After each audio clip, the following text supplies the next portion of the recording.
Heat capacity है आपके पास।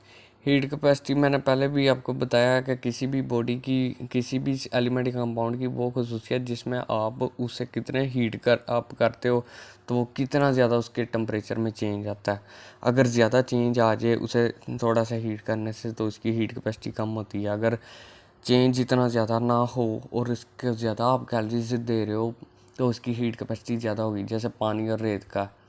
तो इस फार्मूले के बीच में आप देखो कि हीट कैपेसिटी सी से ज़ाहिर करते हैं तो उसको कितना आपने कैलोरीज दी हैं, उस बॉडी के बीच में कैलोरीज की अमाउंट डाली है, उसका टेम्परेचर पहले T1 था फिर T2 हो गया। इन दोनों का डिफरेंस का रेशियो आप अगर उसकी कैलोरीज से लगाओ तो वो उसकी हीट कैपेसिटी बता देगी कितनी है। अब आपके पास हीट कैपेसिटी मालूम करनी है आपने किसी भी चीज़ की, तो कि कौन से अवामिल हैं। तो पहले आप देखें कि हीट कैपेसिटी एक स्टेट फंक्शन है जिस पे थोड़ी सी आप किसी भी चीज़ को गर्म करते हो तो उसकी ऊपर उसका प्रेशर भी डिपेंड करता है, बहुत सी चीज़ें डिपेंड करती हैं, उसका वॉल्यूम भी डिपेंड करता है, और भी कई अवामिल या फैक्टर डिपेंड करते हैं जिसकी वजह से उसकी हीट कैपेसिटी चेंज हो जाती है। एक स्पेसिफिक हीट कैपेसिटी नहीं रहती, वो चेंज हो जाती है। तो आपने स्लाइटली ये जो आपको स्लाइटली का निशान नज़र आ रहा है इसका मतलब थोड़ा सा आपने उसे चेंज करना है। ज़्यादा करेंगे तो वो उसकी स्पेसिफिक हीट कैपेसिटी कैलकुलेट करने में आपको उस हालत में मुश्किल होगी। तो heat capacity at constant volume है। आपके पास दो किस्म की हीट कैपेसिटी है, एक वो जिसमें आप वॉल्यूम को कांस्टेंट रखते हो और एक वो जिसमें प्रेशर को कांस्टेंट रखते हो। दोनों को एक साथ आप डील नहीं कर सकते, क्योंकि एक दोनों को आप कांस्टेंट रखोगे तो ये हो नहीं सकता। जैसे गैसेस का आपने गैसेस के लॉ पढ़े हैं कि एक चीज़ का अगर वॉल्यूम एक चीज़ का वॉल्यूम को कांस्टेंट रखा जाए, ये दोनों एक दूसरे के ऑपोजिट हैं, ये हिसाब लगा लें। तो इसके बीच में आपने इसमें सबसे पहले आपने वॉल्यूम को कांस्टेंट रखा है जिसमें आप उसका वॉल्यूम नहीं बढ़ने दोगे। तो इसमें क्या होगा जी, हीट कैपेसिटी के पास वही फार्मूला हम नीचे उतारो आप, और आप देखो कि जो आपका थर्मोडायनेमिक्स का पहला कानून है उसके बीच में कैलोरीज का फार्मूला क्या है। उसमें दो चीज़ें आती हैं। कैलोरीज जब एक बॉडी की एनर्जी चेंज हो उसमें डिफरेंस आए, प्लस उसका वॉल्यूम में चेंज, और उसे मल्टीप्लाई करो प्रेशर के साथ, यानी कि ये दोनों प्रेशर और वॉल्यूम प्लस एनर्जी में चेंज, तो आपको पता लगेगा कि कैलोरीज में कितना डिफरेंस आया, कैलोरी आपने उसे कितनी प्रोवाइड की है। अब देखो, अगर कैलोरीज का फार्मूला ये है तो फिर हम हीट कैपेसिटी का जो कैलोरीज का रेशियो टेम्परेचर के साथ है कैलोरीज में, ये वाला फार्मूला लगा लें। जब इसके साथ एनर्जी का डिफरेंस और प्रेशर मल्टीप्लाई बाय वॉल्यूम का डिफरेंस, ठीक है ना, ये दोनों चीज़ें आप टेम्परेचर के साथ लगा लें। अब इसमें देखो आप कि आपके पास इक्वेशंस बन रही हैं। आपके पास क्या बन रहा है, एक बन रहा है एनर्जी का change to the ratio of temperature का चेंज, दूसरा आपके पास जो प्रेशर डिफरेंस इन वॉल्यूम का चेंज रेशियो टेम्परेचर का चेंज बन रहा है।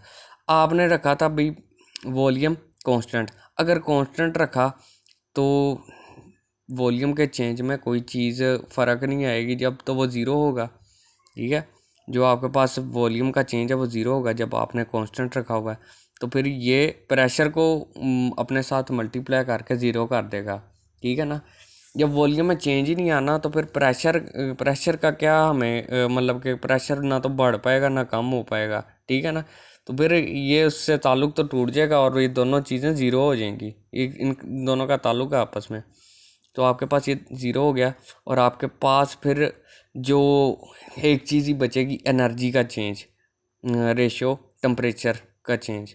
तो आपके पास जो जब आप वॉल्यूम को कांस्टेंट रख के चेक करते हो हीट कैपेसिटी, तो फिर आपके पास सिर्फ एनर्जी बचती है और उसका रेशियो टेम्परेचर के साथ बचता है। दूसरी तरफ आप अगर प्रेशर को कांस्टेंट रख लो फिर क्या होगा, आप किसी भी चीज़ को का प्रेशर को जब कांस्टेंट रखोगे तो उसका वॉल्यूम जो है वो वॉल्यूम, यही आप फार्मूला ऊपर वाला नीचे उतार लो, ठीक है। यही थर्मोडायनेमिक्स का पहला कानून उतार लो जिसमें आपने ये रखा है। अब इसके बीच में जो है वॉल्यूम का तो आपने कांस्टेंट रखना नहीं, तो उसका डिफरेंस तो आपके पास आएगा ही आएगा, ठीक है ना। प्रेशर आपने कांस्टेंट रखना है, प्रेशर को एक साइड पे रखना और इसको भी अलग कर लो। एनर्जी का चेंज रेशियो, टेम्परेचर का चेंज प्लस वॉल्यूम का चेंज रेशियो, टेम्परेचर का चेंज, ठीक है ना।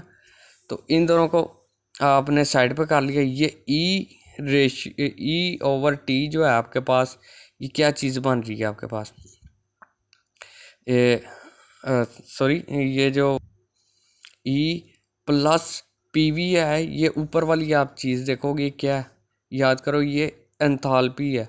यानी कि एंथैल्पी है यानी कि उसके अंदर का जो है ना, एनर्जी प्लस प्रेशर और वॉल्यूम, ठीक है। एनर्जी प्लस प्रेशर और वॉल्यूम, ये एंथैल्पी है, उस बॉडी के अंदर की एंथैल्पी है। यानी कि उसके एनर्जी में एनर्जी जितनी है और उसका प्रेशर और वॉल्यूम का जो हासिल ज़रब है जितना, वो आपके पास एंथैल्पी होती है। तो अगर मैं एंथैल्पी ही को यहाँ पे लूँ और उसको भी एंथैल्पी को रेशो कर दूँ टेम्परेचर के साथ, टेम्परेचर का चेंज और एंथैल्पी का चेंज, तो ये बराबर, ये आपके पास ये ऊपर वाली इक्वेशन इसी तरह आ जाएगी। इन ये भी टेम्परेचर का चेंज है, ये भी इसका चेंज है। इसके लिए आपको नीचे ये इन तीनों को नीचे टेम्परेचर के चेंज से डिवाइड करना पड़ेगा आपको। जब इसको डिवाइड करोगे तो एंथैल्पी का चेंज ही आपके पास ऐसे आ जाएगा, ठीक है। तो आप इसको सादा अल्फाजों में यह कह लो कि प्रेशर का जो चेंज है वो असल में एंथैल्पी का चेंज है, ठीक है। तो ये आपके पास इस तरह भी आ सकता है, change in enthalpy ratio, temperature का चेंज और इसका चेंज, ये है आपके पास।